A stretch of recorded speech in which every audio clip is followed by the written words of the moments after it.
To tell us more about these healthy eating patterns, it is my pleasure to introduce Nilou Deilami. Nilou is a registered dietitian and and she holds a master's in public health. She has worked within the University Health Network as a dietitian in Toronto Western's outpatient dietitian clinic, in our own cardiovascular disease prevention and rehab program, and more recently returning back to the Princess Margaret Cancer Center. In addition to her hospital roles, Nilou has recently launched her own virtual private practice and nutrition consulting company. So she is very busy and thoughtful about what Canada eats. Nilou, let's turn this over to you to take us through the next part of this presentation. Thank you, Dr. O, for that introduction. And thank you to all the viewers for signing in and tuning into our webinar. I understand it's a very stressful time for many of us, so I do appreciate that you've taken some time today to learn more about healthy eating and how it can prevent a lot of the chronic diseases that Dr. O mentioned. Now, before I begin, I just want to mention that the website that is listed on this slide is correct, but I am facing some technical difficulties, but it should be up and running within a week or so. So as Dr. O mentioned, in Canada, there's definitely room for improvement for us to eat better. And of course, eating well has all those benefits of reducing our risk for a range of chronic conditions. But one of the major barriers to eating well for many Canadians is that nutrition information can just be so confusing. Every day, it seems like there's a new a new trend, a new superfood. Even with the COVID-19 pandemic, we find that there's all this information out there, and it's hard to tell what information is accurate, what information is misleading. So my goal today is to just walk you through some of the evidence that there is out there. So first I'll start by just dispelling a few myths around COVID-19 and nutrition. I'll briefly cover nutrition and immunity, and then I'll walk you through 4 dietary patterns that have a lot of evidence behind them to show that they can reduce the risk of certain chronic diseases. And I'll just finish off with just a brief overview of some of the trending topics of nutrition that we've seen over the past year or so.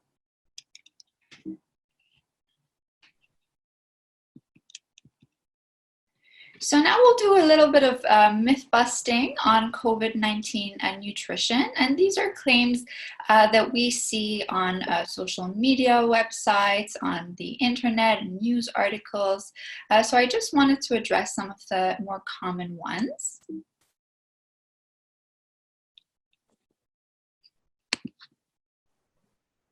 So the first is that drinking warm water regularly will protect me from getting the COVID-19 virus. And this is actually a myth. While there's nothing wrong with drinking warm water, whether it's on its own, with lemon, or in the form of tea, as is practiced in many cultures and can be quite soothing and hydrating when you're ill, warm water doesn't actually kill the COVID-19 virus. So the idea is by drinking warm water, you can kill the COVID-19 virus before it infects you, and there's actually no evidence to support that. The best way really to protect yourself from the COVID-19 virus is to follow those guidelines around hand washing and practicing physical distancing. The next statement is that I need to take immune boosting supplements and natural health products to protect myself from the COVID-19 virus. And this is also a myth. To date, we have no evidence that any specific supplement, natural health product, or even specific just one food will protect you from the COVID-19 virus. And again, it comes back to just hand washing, cleaning surfaces, and physical distancing that are really what you should be focusing on most. Our next statement is that eating a healthy and balanced diet, along with following other healthy habits, plays an important role in keeping our immune system strong. And this is absolutely true. So a lot of the nutrients in our food are essential in keeping our immune system functioning well. And other healthy lifestyle habits, including exercising, sleeping well, managing stress, not smoking, and limiting alcohol, can also play an important role, excuse me, in keeping our immune system strong. Now, when it comes to nutrition and the immune system, there are a few vitamins and minerals that are essential in keeping our immune system working. So we have vitamins A, C, E, and D, folate, selenium, and zinc. We need all of these for our immune system to work well. Now, all of these we can get from our food, so except for one of them. So vitamin A we can get from things like dairy products. We can get beta carotene, which is then converted to vitamin A from things like carrots and squash and all those orange fruits and vegetables. Vitamin C we can get from citrus fruits, we can get from kiwi, red and green bell peppers, some leafy greens. Vitamin E we get from things like nuts and seeds, avocado, nut butters, nut oils as well are excellent sources of vitamin E. Vitamin D is the one that we can get in small amounts from food. So we might find it in fatty fish, we might find it in egg yolks, we also have it in fortified milk or soy beverages as well. But it doesn't really add up to the amount that you need when you get it from food. The other way we get it is from exposure when our skin is exposed to sunlight. Now, we are all staying at home, so we're not going to have much sun exposure. It is recommended that you do take a vitamin D supplement, as many of us have been taking them throughout the winter months. So just something to continue because it does play an important role in immunity. Folate, so you can get from your dark leafy greens, you can get from avocado. Selenium, you can get from Brazil nuts, pumpkin seeds, fish, meats. And zinc, you can get again from your nuts and seeds. You can get from fish, oysters, and meat products as well. So as you see, with most of these, you can just get these nutrients by following a healthy, balanced, and varied diet.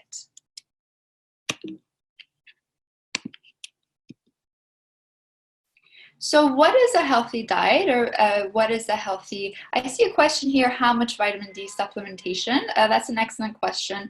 I'll just address it now. The recommendation is between 800 to 2,000 units per day, depending on your age. Now, in terms of healthy dietary patterns, of course, they'll help you get all the nutrients that you need to keep your immune system strong. But they can also, as Dr. O mentioned, prevent several chronic diseases. So I'll walk you through 4 of the ones that have quite a bit of evidence to support that they do indeed reduce the risk of chronic diseases. I'll start off with the Mediterranean diet. This is quite popular. You have probably heard about it in the news, in the media, and for good reason, because there is a lot of evidence that it is quite good for us. So what the Mediterranean is it's a traditional eating pattern that's followed in countries around the Mediterranean Sea. So think Greece, Spain, Italy, but that doesn't mean that you have to eat like you're Greek or eat like you're Italian to reap the benefits of the Mediterranean diet. It's actually quite adaptable to different cultures. So it's primarily a plant-based diet. If you look at the base of the pyramid, you see a lot of fruits and vegetables, nuts and seeds, legumes, your beans, chickpeas, lentils, you have your whole grains, you have olive oil as the main source of fat. If you move up, you'll see fish and seafood is recommended around 3 times per week. Now, the emphasis is on fatty fish, so think things like salmon, trout, sardines are all excellent sources of those fatty fish. Poultry and dairy are recommended in moderation, and then meats and sweets, so that's your red meat and your sweets, are at the very top of the pyramid. So the diet is actually a very good source of fiber, healthy fats, vitamins, minerals, and antioxidants. Processed foods are limited, and so is red meat. Now, this diet can help lower the LDL or the bad cholesterol, can help lower blood pressure, blood sugar, and inflammation. And there have been many studies done on its relationship with chronic diseases. So a few landmark studies that were done. One includes what was called the PREDIMET trial, where people who had no history of heart disease but might have been at higher risk were either given the Mediterranean diet or were on a regular control diet, and they were followed for 5 years. And at 5 years, they found that for those who followed the Mediterranean diet, they had 30% lower risk of developing any sort of heart disease or stroke. Another study called the Lyon Diet Heart Study looked at people who already had one heart attack, and they followed these participants for 2 years. They were either on a Mediterranean diet or a control diet, and they found that people who were following the Mediterranean diet had 50 to 70% less risk of having another event. So that is quite significant. Studies also show that the Mediterranean diet helps with diabetes prevention and management, as well as with cognitive. It tends to prevent or delay cognitive impairment and dementia as well. So if you're interested in seeing how close your current eating pattern is to the Mediterranean diet, I would recommend that you visit cardiaccollege.ca. We have a Mediterranean diet score tool there where you can fill out a questionnaire and it gives you a score out of 13, and based on your score you can get practical tips on how to get your diet to be closer to the Mediterranean eating pattern. So the next diet I'll go through is the DASH diet. So DASH stands for Dietary Approaches to Stopping Hypertension. So it's actually a diet that's used, it's a therapeutic diet that's prescribed by dietitians and physicians to help in lowering blood pressure. It's mostly plant-based. You'll see that a lot of the foods on here are very similar to what's on the Mediterranean diet. It includes a lot of whole, unprocessed foods.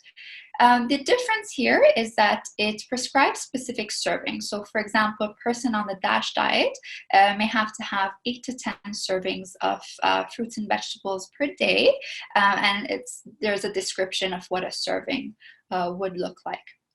So in some versions of the DASH diet, there's a limit on sodium to 1,500 milligrams. In some versions, it's just the regular limit of 23 milligrams of sodium per day.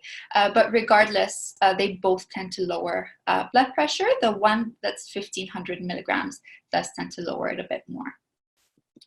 Now, in addition to lowering blood pressure, the DASH diet, similar to the Mediterranean diet, can lower bad cholesterol, that LDL cholesterol, and can help stabilize and manage blood sugar as well, and can ultimately reduce the risk of chronic diseases like heart disease, stroke, diabetes, gout, and kidney disease. So our next diets are vegetarian and vegan diets. So these are obviously plant-based diets. Vegetarian diets may include Some dairy, they may include eggs as well. Vegan diets are entirely plant-based and include no animal products at all. They are rich in nutrients, of course, assuming that we're including those whole foods and we're not going for processed vegetarian and vegan foods. I will note that with vegan diets, there is a risk if you don't do it properly that you might miss some nutrients like protein, calcium, vitamin B12, and iron. So if this is something that you're considering following, make sure to consult with a dietitian or view the resources that we have at the end of our presentation here. You can find some information on how to properly follow a vegan diet on some of those links there. So both vegan and vegetarian diets tend to help in lowering LDL cholesterol, blood pressure, blood sugar, and inflammation, and ultimately can reduce the risk of heart disease, stroke, diabetes, and some cancers, specifically colon cancer and breast cancer. Our next diet is the portfolio diet. Now, the portfolio diet is actually a Toronto discovery. It was developed by Dr. Jenkins and colleagues at St. Michael's Hospital. So the reason it's called the portfolio diet is that it's a plant-based or vegetarian diet that include a portfolio of cholesterol-lowering foods. So these foods include nuts, so that would be 45 grams daily. Viscous fiber, so this is the type of fiber that you would get from oats, you would get from okra, you might get from beans, chickpeas, lentils, so 20 grams of that is recommended daily. Plant sterols are recommended as well, so 2 grams daily of plant sterols. Plant sterols are substances we find in plant foods that are similar in structure to cholesterol in the body, so they compete for absorption, and that helps lower our LDL cholesterol. Now, if we were to try to get plant sterols from our diet, it wouldn't add up to 2 grams. So that's why we need to have our plant sterols from fortified foods like fortified margarine or fortified yogurts. The last food on there is plant protein. So 50 grams of plant protein are recommended per day. So this could come from your nuts and seeds, beans, chickpeas, lentils, and soy protein as well. So think tofu, tempeh, edamame, all great, soy milk as well, all great sources of that plant protein. Now, each of these groups of foods will lower cholesterol by around 5 to 10%, and the effect is additive. So you could start with introducing one, and then just gradually adding the different groups. Now, they tend to lower this pattern.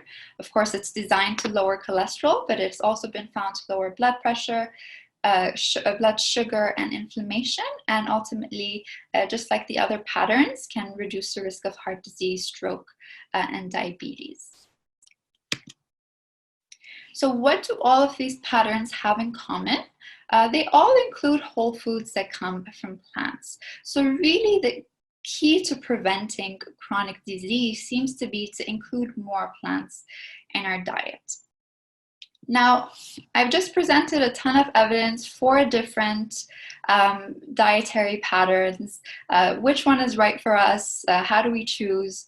One simple way to integrate all of that evidence and think of it practically is to follow the Canada's Food Guide, because the Canada's Food Guide was developed with all of this evidence in mind, as well as by consulting experts in the field. So what the Food Guide recommends is that our plate looks like this, where half of our plate includes our fruits and vegetables, a quarter of our plate has whole grains, and a quarter of our plate is where we find our protein. Now, in the protein section, you could be getting your animal proteins, like your lean meats, lean chicken, fish, eggs, but you could also be getting your plant protein, which is what we recommend that you eat more often. So things like your beans, chickpeas, lentils, nuts and seeds, soy protein, and all of those that we've mentioned. And the main beverage of choice is water. Now, the food guide doesn't just talk about what we should eat, but also focuses on how we should eat.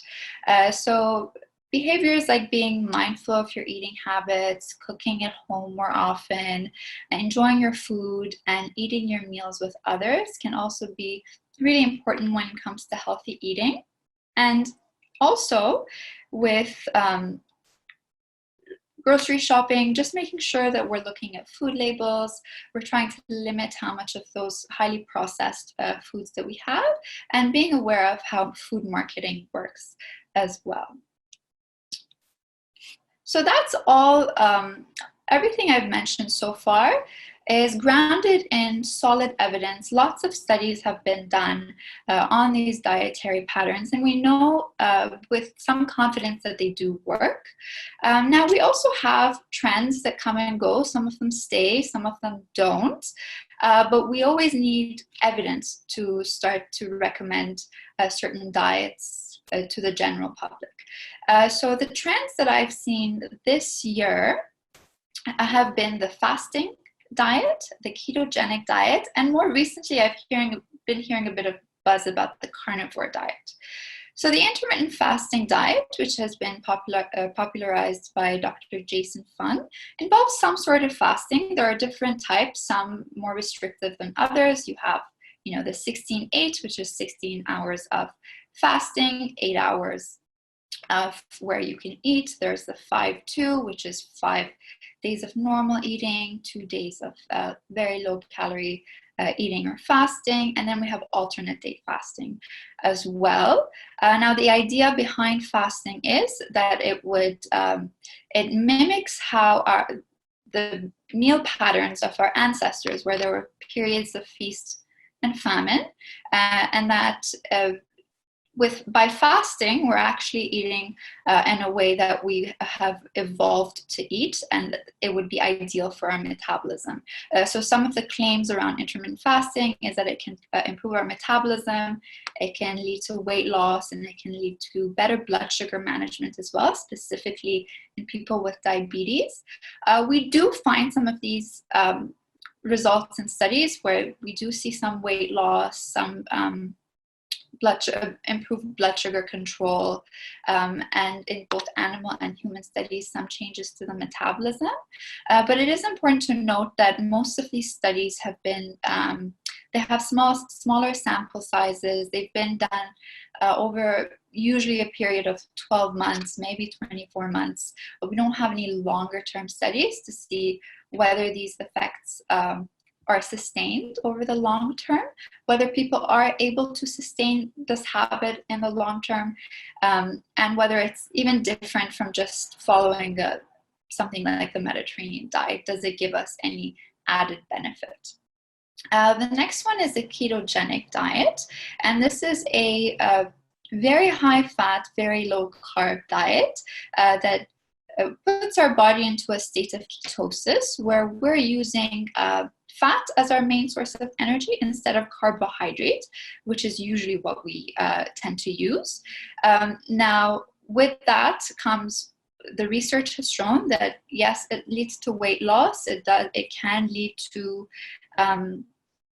better blood sugar control in people with diabetes, but it may not be safe for everyone, of course, especially people who are on medications. It's quite a restrictive diet, so it can be challenging to stay on, and we even see this in the research where there's a lot of dropout rates, and we also don't know the long-term risks of cutting out all these carbohydrate-rich foods, which are actually can be quite healthy, like, for example, whole grains, beans, chickpeas, lentils. We don't know what happens when we cut these out for a long period of time. So we still need to understand these long-term effects better.